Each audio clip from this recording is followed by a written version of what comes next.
আর ময়দার মজাদার নাস্তা ডিমের রোল রেসিপি।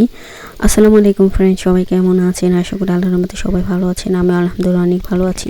তো সকালে ভিন্ন রকমের নাস্তা খেতে কার না ভালো লাগে? আপনি যদি একটা ভিন্ন রকমের নাস্তা তৈরি করতে পারেন ডিম দিয়ে, বাচ্চারা যদি এমনি ডিম না খেতে চায় তো আপনার রুটির ভিতর অন্যভাবে ডিম তৈরি করে মানে একটা নাস্তা তৈরি করে দিতে পারেন। তো প্রথম ফার্স্ট এখানে আমি ময়দা নিয়েছি, দেখুন লবণ দিয়ে দিলাম পরিমাণ মতো। এখন যেভাবে আমরা রুটি করি ময়াম করি সেভাবেই এটা ময়দাটা গুলে নিতে হবে। তো এখন আমি অল্প অল্প করে পানি দিয়ে ময়দাটা ছেনে নিব। ছেনে তারপরে আমি একটা ডো তৈরি করব। সে ডো দিয়ে আমি এইভাবে করি, সবাই দেখতে থাকুন। এই নাস্তাটা ছোট বড় সবাই পছন্দ করবে। এটা বাচ্চাদের টিফিনও দিতে পারেন, সকালে নাস্তা বা রাতে ডিনারও দিতে পারেন। যারা রাতে ভাত না খায় তারা এভাবে মনে করেন আপনারা ডিম দিয়ে মজাদার নাস্তা তৈরি করতে পারেন। তো এই নাস্তাটা খুবই মজা, যেহেতু ডিম যারা পছন্দ করে, অনেকেই পছন্দ করে না অনেকেই করে, তো বেশিরভাগই মানুষের ডিমের নাস্তা অনেক পছন্দ করে। তো আমরা ডিম সিদ্ধ করে খাই বা ভেজে খাই বা রুটি পরোটাতে সাথে পোস্ট করে খাই, তো অনেকভাবেই খাওয়া হয়। তো এভাবে যারা খান নাই একবারও এভাবে খেয়ে দেখবেন, অনেকই মজা, এতটা মজা যে একবার খেলে আপনার বারবার খেতে মন চাইব।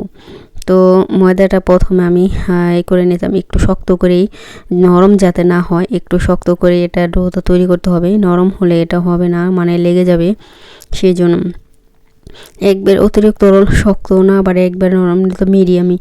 দেখুন এই যে আমি যেভাবে করছি ঠিক সেইভাবে এভাবে যদি করেন আপনি অনেক সুন্দর একটা নাস্তা তৈরি করতে দিতে পারবেন।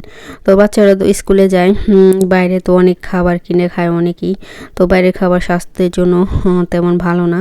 তো আপনারা যদি ঘরে বাচ্চাদের একটু কষ্ট করে যারা বাচ্চাদের বেশি ভালোবাসে, বাচ্চাদের খেয়াল রাখে বা কি খাবে না খাবে অনেক করে, তাদের জন্য এটা আমার এই রেসিপিটা আপনি ফলো করলে আপনি যদি তাদের টিফিনে তৈরি করেন, এটা ঝালও না, বেশি ঝালও না, আর একবারে অল্প তেলে আপনি যদি মাইক্রো ওভেনে বা ওভেনে দিয়ে এটা ভাজতে চান সেটাও পারবেন তেল ছাড়া। আর যদি মনে করেন তেল দিয়ে ভাজবেন সেটাও করতে পারেন, কিন্তু আমি একবারে অল্প একটু তেল দিয়ে ভাজবো, তেল লাগবে না বেশি। তো প্রথমে একটা আমি বড় করে রুটি নিলাম, আর এখানে 2টা ডিম নিয়েছি, 2টা তৈরি করব দেখুন। আর এখন ডিমটা গ্রেটার দিয়ে এভাবে সালাদ কাটার মেশিন দিয়ে এভাবে আপনারা করে নেবেন, করলে কি এটা মিহি হবে আর রুটির সাথে মিশে যাবে, তো খেতে অনেক ভালো লাগবে। ঠিক এভাবে আমি সালাদ কাটার দিয়ে গুঁড়ো করে নিতেছি ডিমটাকে, গুঁড়ো করে তারপর আমি কি দিই দেখতে থাকুন। সবাই ফুল ভিডিওটা দেখবেন, আশা করি টানাটানি করবেন না। যারা আমার চ্যানেলটাকে সাবস্ক্রাইব করছে সবাইকে অসংখ্য ধন্যবাদ, আর যারা করেনি আমার ভিডিওতে দেখে ভালো লাগলে অবশ্যই সাবস্ক্রাইব করে কমেন্টে কমেন্ট করবেন এবং সুন্দর একটা কমেন্ট করবেন।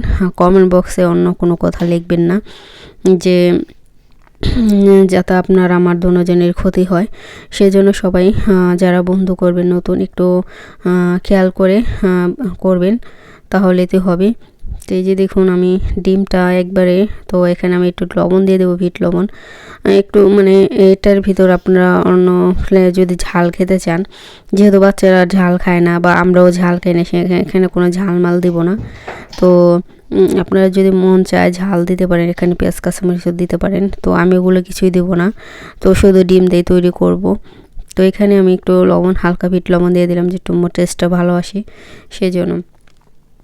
তো এখন আমি এইভাবে এই যে দেখুন আমি এভাবে রুটির ভিতরে ছড়িয়ে ডিমটা ভালো করে ছড়িয়ে এভাবে মুড়িয়ে নেবেন, এভাবে মুড়িয়ে নেবেন। তো এইভাবে যে দেখুন আমি এভাবে মুড়িয়ে নিতেছি হালকাভাবে, মানে বেশি যাতে না জোরে জাতা দিবেন না, যাতে নষ্ট হয়ে যাবে, তাহলে ধীরে সুস্থে হালকাভাবে। তো এইভাবে ধীরে সুস্থে হালকা করে এটাই করে নিতে হবে।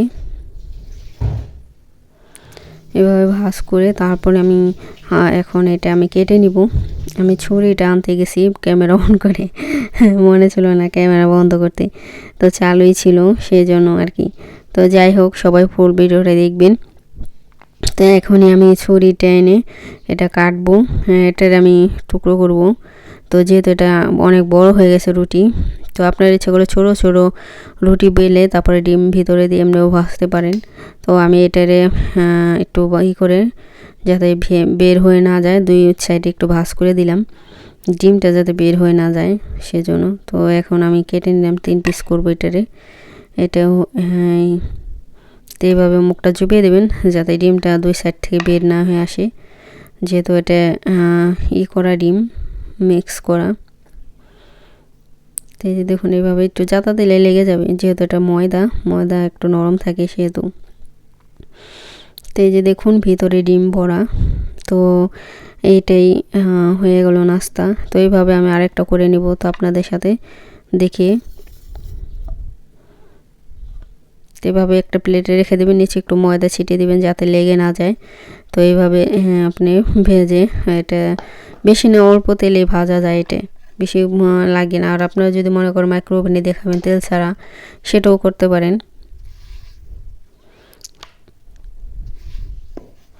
তো এই রুটিটা একটু মোটা হয়ে গেছে, আর একটু বলে নিতেছি দেখুন। আর এই রুটির মানে এটা যত তাড়াতাড়ি আপনি করবেন শর্টকাটে, আমি যেহেতু এটা ছোটো ছোটো পিস করে আপনি ডিমটা দিয়ে ভিতরে তারপরে ছোটো ছোটো রোল করতে পারেন। তো ওইভাবেও হয়। তো আমি একবারে শর্টকাটে করে মানে যাতে তাড়াতাড়ি হয়ে যায় নাস্তাটা, সেজন্য আর কি। সকালের নাস্তা একটু এরকম হইলে, মানে এক এক দিন এক এক রকম হইলে, অন্য রকমের নাস্তা হইলে খেতে অনেক ভালো লাগে। প্রতিদিন তো এক খাবার ভালো লাগে না, সে তো এক এক দিন এক এক নাস্তা হলে তো বাচ্চারাও খুশি হয়ে খায়। যে জিজ্ঞেস করে যে আজকে কি নাস্তা বানাইছো, কি খাবো, প্রতিদিন এক খাবার খেতে ভালো লাগে না। অনেক বাচ্চারা এসব কথা বলে যে এক এক দিন অন্যরকম আইটেম করতে পারো না, যে প্রতিদিন একই রুটি খেতে বা ডিম খেতে ভালো লাগে না। তখন আপনি এভাবে করলে তো এটা মজা করে খাবি বাচ্চারা। তো এই যে দেখুন আমার সবগুলো হয়ে গেছে, এখন আমি ভেজে নেওয়ার পালা। তো এই যে দেখুন আমি অল্প তেল দিছি। আর আপনারা যদি বলেন যে এটা ডুবো তেলে ভাজবো, সেটাও করা পারেন আপনাদের ইচ্ছা অনুযায়ী। তো আমি অল্প তেলেই ভাজবো, একবারে কম তেলে, তেল বেশি যাতে ভিতরে না ঢুকে। বেশি তেল ভালো লাগে না আমার, অল্প তেলেই ভালো। তো আপনারা ইচ্ছা করে ডুবা তেলেও এটা ভাজতে পারেন, সমস্যা নেই।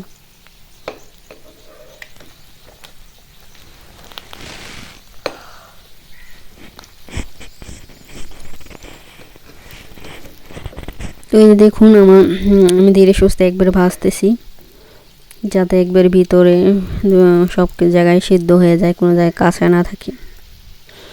তো এইভাবে আপনারা দড়ি করে দিতে পারবেন। এইভাবে মনে করেন হয়তো 2 পিস বা 3 পিস বাচ্চাদের টিফিনে দিতে পারেন। তো সবাই ভালো থাকবেন, সুস্থ থাকবেন। আল্লাহ হাফেজ। এখানে শেষ।